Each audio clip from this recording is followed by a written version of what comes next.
माननीय उपराज्यपाल जम्मू कश्मीर श्री मनोज सिन्हा जी, मुख्य सचिव श्री अटल डुल्लू जी, प्रमुख सचिव वित्त विभाग श्री संतोष वैद्य जी, जम्मू कश्मीर प्रशासन के सभी वरिष्ठ अधिकारीगण एवं मीडिया के साथी, मैं आप सभी का आज की प्रेस वार्ता में स्वागत करता हूं। आज की प्रेस वार्ता का विषय जम्मू कश्मीर बजट 2024 है। सर, मैं आपसे निवेदन करूंगा कि आप सभा को संबोधित करें।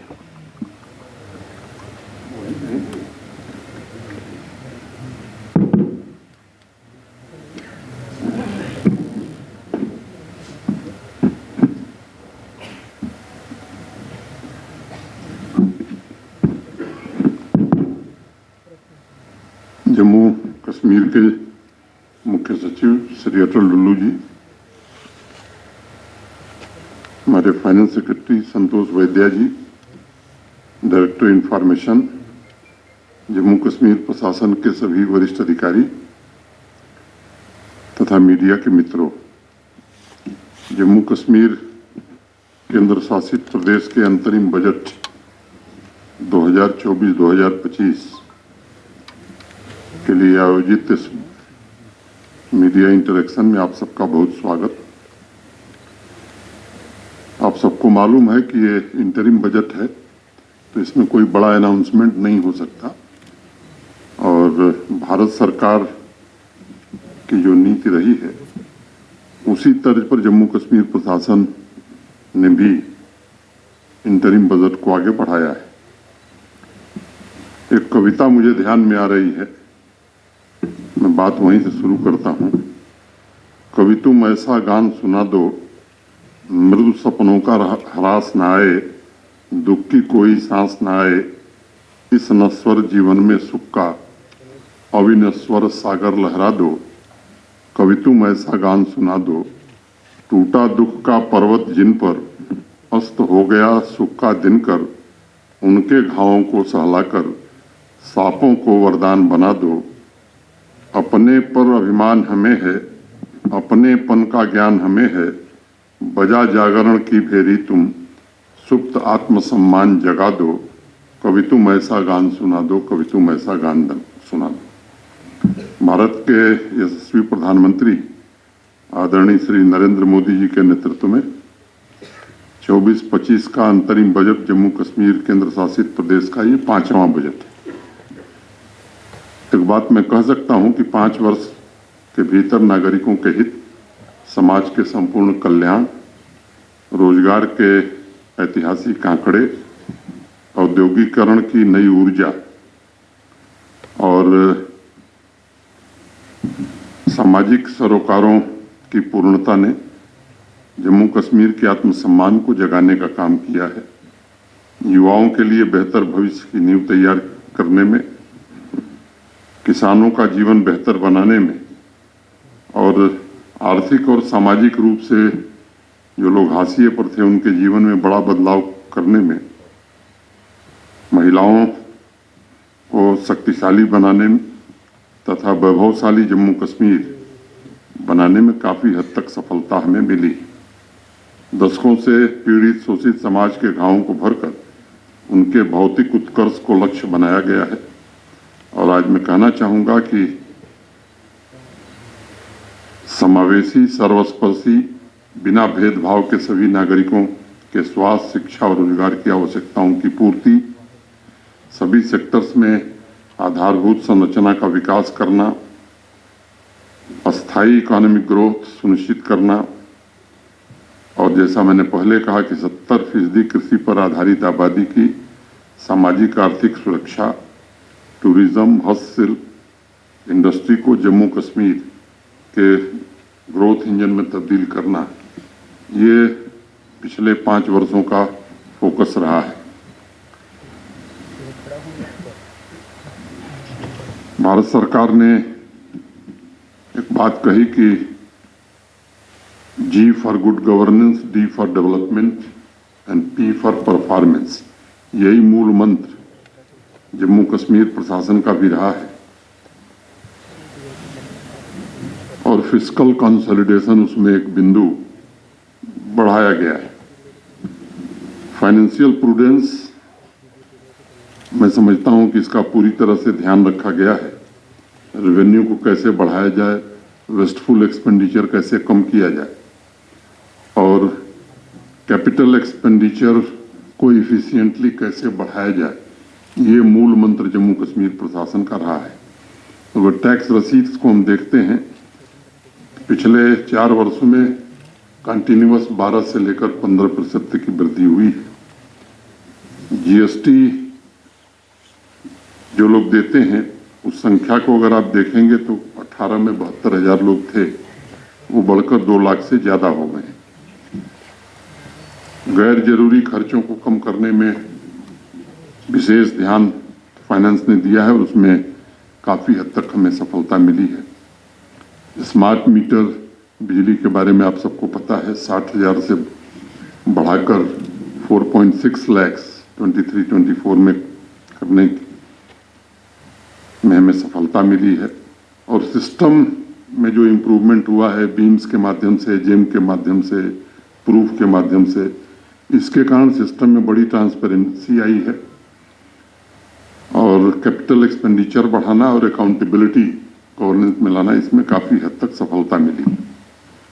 आप सबको मालूम है कि जम्मू कश्मीर प्रशासन को गोल्ड अवार्ड मिला था जेम बेस्ड प्रोक्योरमेंट के लिए of goods and services. GDP की अगर मैं बात करूं तो जो रिफॉर्म्स पिछले 4-5 सालों में हुए हैं उसका परिणाम ये हुआ है कि जीडीपी जो 18-19 में 1.6 लाख करोड़ हुआ करती थी, वो आज हम 2.64 लाख करोड़ पर पहुंच गए। जेके बैंक में बार बार कहता हूं कि एक जीता जागता उदाहरण है पिछले 4-5 वर्षों के परिवर्तन का, और ये ऐसी चीज है जो बहुत विजिबल है। मुझे याद है कि 4 सालों में कैसे बदल हुई, आप सब लोग इसके प्रत्यक्ष गवाह रहे हैं। आज करीब करीब 1.4 करोड़ बैंक अकाउंट हैं, जिसमें 88% आधार इनेबल्ड है। जो टर्न अराउंड हुआ जम्मू कश्मीर बैंक का, मैं मानता हूं कि वो एक ऐतिहासिक है। 1200 करोड़ रुपए के घाटे में चलने वाला जम्मू कश्मीर बैंक आज लगभग 1300 करोड़ के प्रॉफिट में चला गया है। और सुबह मुझे फाइनेंस सेक्रेटरी बता रहे थे कि इस साल शायद ये प्रॉफिट 1800 करोड़ तक जा सकता है। एनपीए जो 11% से ज्यादा हुआ करता था, मुझे एग्जैक्ट नंबर नहीं याद है, 11.4 या 11.6, वो घट करके 4.8% हो गया है। और शेयर प्राइस की अगर मैं बात करूं बैंक की, तो 12.4 रुपीज था 1920 में और आज 144 रुपीज है।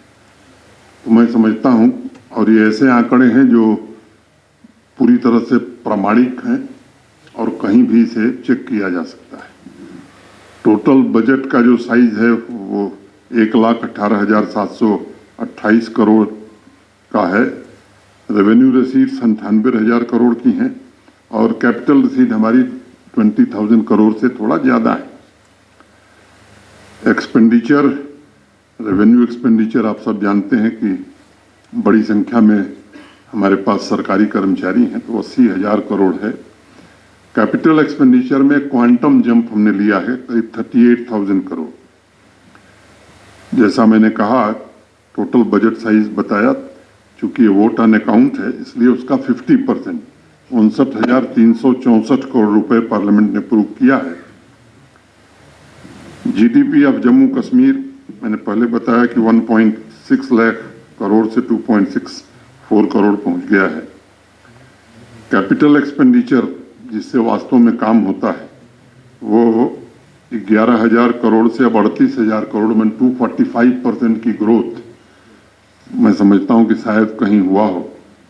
रेवेन्यू रिसीट्स में जो एक्सपेक्टेड जंप है 18-19 में, जहां ये 51,000 करोड़ था, करीब करीब 92% इंक्रीज इसमें करने में हमें सफलता मिली।